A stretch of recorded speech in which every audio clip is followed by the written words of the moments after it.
Hello lads, ladies, gents, ladetts, who have whatever, welcome back to another video. Though it's not uncommon for certain properties to end up owning a spin-off after a bit of success, what is strange is when that spin-off actually does better than its original counterpart. Think of the Persona series, a spin-off of the Shin Megami Tensei series, Frasier, who originally started in Cheers, and the focus of today's video, Xena the Warrior Princess. Although iconic, I really don't understand the decision behind that. Starting as a side character in Kevin Sorbo's Hercules series from the mid-90s, Xena went on to be more well-known and more beloved by pretty much all the fans. It's not to say that Hercules wasn't enjoyable for what it was, I think people love Xena more. Probably helps that Lucy Lawless is absolutely gorgeous. Both series would go on to have video game adaptations, and ironically, if you know the history of the PS1 being a spin-off of a potential disc drive for a Nintendo console, having Xena released on the PS1 while Hercules released on the N64 was one of those life imitates art kind of moments. With the PS1 version of the game being developed by Universal Studios Digital Arts and published by Electronic Arts in conjunction with Universal Interactive Studios, there was a Game Boy Color version that was actually developed by a completely different company by the name of Titus Interactive. Xena on the PS1 managed to sell over 600,000 copies, which is pretty damn impressive. I couldn't find sales numbers for the Game Boy Color unfortunately, but given how well the PS1 version did, I would have to assume that the Game Boy Color version followed suit. Now, we're going to have to get a little bit confusing, so bear with me. And this is because not only do we have Xena Warrior Princess on PS1 and Game Boy Color that released in 1999, we also got a Xena Warrior Princess on PS2, which released in 2006. The PS2 game, from what I can see, was made by Blast Entertainment and is pretty much in the same vein of the PS1, being a hack and slash, whereas the Game Boy Color game is more of a top-down action-adventure game in the style of the original Legend of Zelda. For today though, we are going to focus on the PS1 game, as this was my first impression of the PS2 game.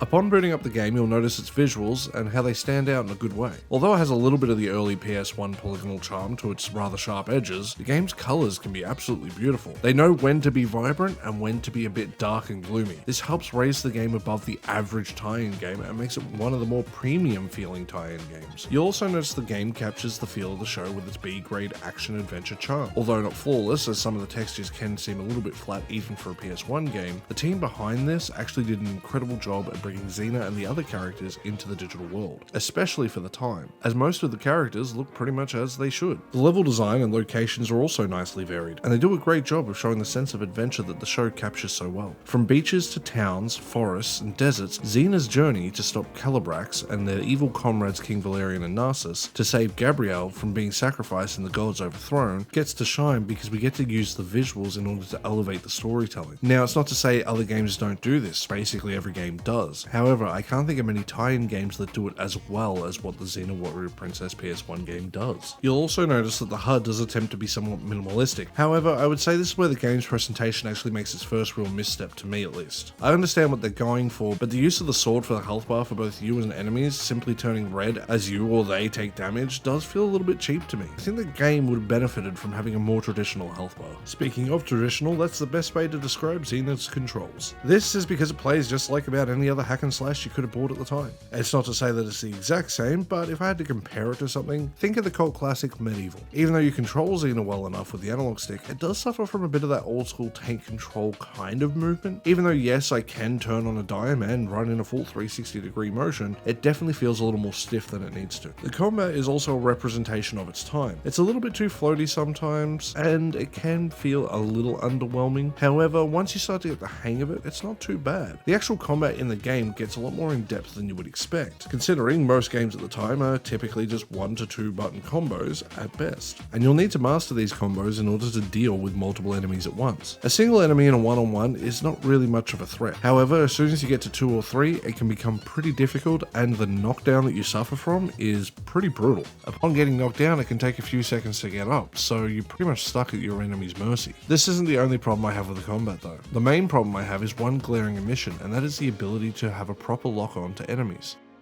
Target acquired.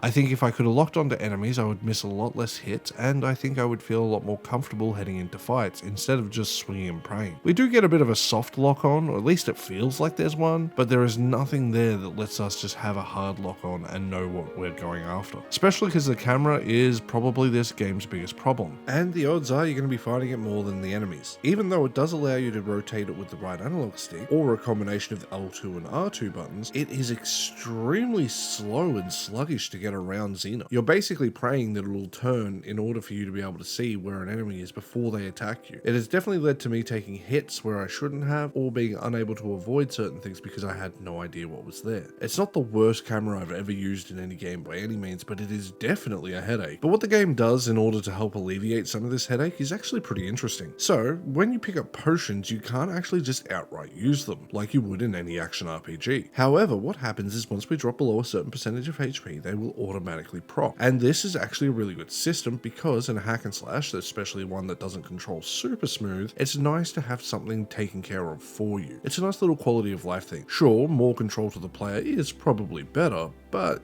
this system works pretty damn well. Another system that the game utilizes pretty effectively is the game's upgrade system. For an example, you can find shields around the levels that will upgrade Xena's defense. On top of this, you can also find swords that will raise your attack and scrolls that will help with hints and tips. You'll also be able to find the aforementioned potions as well as chakrams. I've probably pronounced that wrong, so any hardcore fans, sorry. But the chakrams kind of work like boomerang in a Legend of Zelda game, honing in and killing most enemies in a single hit. However, using them is like playing an old Zelda game. You have to hit select, then select the item you wish to use, and then you're allowed to use it. There's no shortcuts to use the chakrams quicker, which is a little frustrating as it does slow down the pace of the game, but it's not a deal breaker. Furthermore, you also get access to a few different abilities, such as the Hand of Zeus, which is a lightning attack, which is great for crowd control, Frostbiter, a nice base attack that does what you think, and Promethean Blade, which allows us to burn our enemies. Though not as expansive as what we're used to in today's modern gaming scene, it's pretty good for the time. Along with the abilities to the combos we have, it makes the combat a step or two above some of its peers. The game's soundtrack is also a plus overall in my book. Although, like many tie-in games, it doesn't have the most incredible OST out there, it does have a soundtrack that does its job and fits what you are playing, where the song services rather than tries to take the lead. The sound effects are pretty much in the same boat in my book. The clanging of the weapons, the growls of the monsters, the roaring of the fires all feel pretty much right and about as good as you could ask for a PS1 title. They encapsulate the feeling of the show pretty much perfectly. Xena itself is by all definitions a B-grade action-adventure series, so to have a game that can capture that and do it justice is impressive. The series as a whole has never had the biggest budget, so it's impressive what they've managed to do. If you've never played the game but you listened to GameStop's review back in 2000, you would be fooled into thinking the game was somehow below average, when most of the complaints in that review about the camera, which I do agree, and the fact that the hack and slash game does what a hack and slash game should do, allowing you to beat up a myriad of enemies and feel like a total badass while doing so. Sure, it follows a pretty basic formula of the time, kill enemies, jumping puzzles, light environmental puzzles, and maybe the odd boss fight, but I don't think it needed to be anything more than that. Not every game is designed to be the greatest or generational. Some games are just passion projects, others are just business. And sure, most tie-in games are just business, but I think Xena is one of the few better tie-in games that I've played to date, and even though it does have its issues, and they are pretty obvious as to what they are, the game itself is pretty fun and addictive when you start playing it, especially once you understand how it wants you to play. And it's kind of sad this is one of the very few games to one of the coolest IPs that have ever existed. Hell, Xena is probably one of the most underutilized properties that I think's ever been created. Sure, it has a cult following, but it's just not what it used to be. The series as a whole deserves a lot better, and I think in this modern age it would absolutely dominate. So I hope we get something soon, because Xena is pretty damn awesome. So with that, lads, ladies, gents, ladetts, whoever, whatever, thank you so much for watching another video. I hope you enjoyed this look back at Xena Warrior Princess, and I hope it inspires you to go back and watch Xena, because that shit's dope. I just don't really understand that weird shouty thing she did.